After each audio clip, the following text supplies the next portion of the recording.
ကန်ချက်22ကြိမ်ကိုဘလို့ clean sheet ရအောင်တားဆီးခဲ့တယ်လေဒီနေ့မှာတော့ Football World Channel ကနေပြန်လည်ကြိုဆိုလိုက်ပါတယ် United တို့ Stamford Bridge မှာ Chelsea ကိုတကူဂိုးမရှိနဲ့အနိုင်ရရှိခဲ့ပါတယ်ကစားပုံကတော့အကောင်းဆုံးဖြစ်မနေခဲ့ပေမဲ့အခြေအနေအရကြည့်မယ်ဆိုရင် Center Half နှစ်ယောက်လုံးကိုလုံးဝအသစ်လဲခဲ့ရတာ Michael Carrick လက်အောက်မှာတခါမှမကစားဘူးသေးတဲ့သူက Masraoui နဲ့အတူ Center Half မှာတွဲကစားခဲ့ရတာတွေကိုထည့်တွက်ရင်တော်တော်လေးခက်ခဲတဲ့ပွဲကိုအောင်မြင်ကြော်ဖြတ်နိုင်ခဲ့တာပါ Clean sheet ရခဲ့တယ်လို့သုံးမှတ်လဲအပြည့်အဝရခဲ့ရတာဟာအရေးကြီးဆုံးပါပဲမကွာယာနဲ့မာတီနက်စ်ကပွဲပဲဒလစ်ကတရားဒီလုံးဒဏ်ရာရနေပြီယော်ရူကလည်းတောက်ကြနေကမှလိကျင်ကြီးမှနှုတ်ထွက်သွားရလို့ Stamford Bridge ကို Center Half အစ်စ်တယောက်ထဲနဲ့လာခဲ့ရတာပါနောက်တစ်ပွဲက Brentford နဲ့ထင်ပါတယ်ဒီနေ့ပွဲထွက်17ယောက်စရင်မှာတော့ထူးထူးခြားခြားအံ့ဩစရာသိပ်မရှိပါဘူး Lemans, Dalot, Shaw, Heaven နဲ့ Masraoui တို့ပါဝင်လာတာဟာတင့်တော်ပါတယ်ပွဲမတိုင်ခင်က Carry တယောက် Pack 3ကစားမလားလို့ခန့်မှန်းတာတွေရှိခဲ့ပေမဲ့သူကတော့ပုံမှန်4-3နဲ့ပဲပွဲထွက်ခဲ့ပါတယ်ကွင်းလေမှာ Casemiro နဲ့ Mino ကစားခဲ့ပြီး Mino ကတော့တော်တော်လေးကိုရင့်ကျက်တဲ့ဘောလုံးပေးပို့မှုတွေနဲ့ကောင်းမွန်ခဲ့ပါတယ်တိုက်စစ်ပိုင်းမှာတော့ Bruno, Cunha, Mbeumo နဲ့ Sasco တို့ပါဝင်ခဲ့ပါတယ်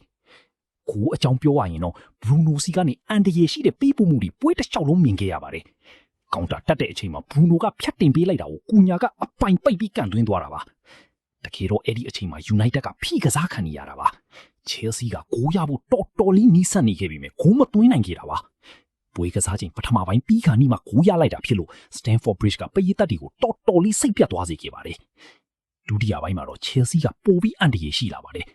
စုစုပေါင်းကန်ချန်22ကြိမ်မှာ United က4ကြိမ်ပဲရှိတာကိုကြည့်ရင် United တို့ဘလောက်တောင်ခံစစ်ပိတ်ကစားခဲ့ရလေဆိုတာသိတာပါတယ်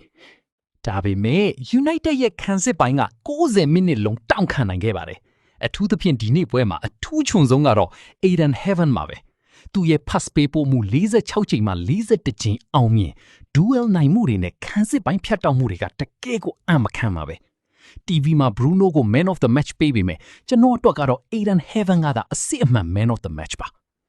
နောက်ထပ်ချီကျူးရမှာကကိုသမား Lemans ပါသူက AACC နဲ့ပွဲကိုထိန်းချောင်းသွားနိုင်ပြီး Onana တို့လိုထိတ်လန့်စရာအခြေအနေမျိုးတွေမဖြစ်စေခဲ့ပါဘူးCasemiro ကလည်းကွင်းပြင်လုံးအနှံ့လိုက်ကစားသွားခဲ့တယ်လို့ Maino ကလည်း95% pass အောင်မြင်မှုနဲ့အတူစိတ်ချတဲ့ကွင်းလေကစားသမားဖြစ်ခဲ့ပါတယ်ခင်ဗျားတို့ရဲ့ like နဲ့ subscribe ကကျွန်တော်တို့အများကြီးခွန်အားဖြစ်စေပါတယ်အားပေးကြတဲ့အတွက်ကျေးဇူးအများကြီးတင်ပါတယ်ဗျ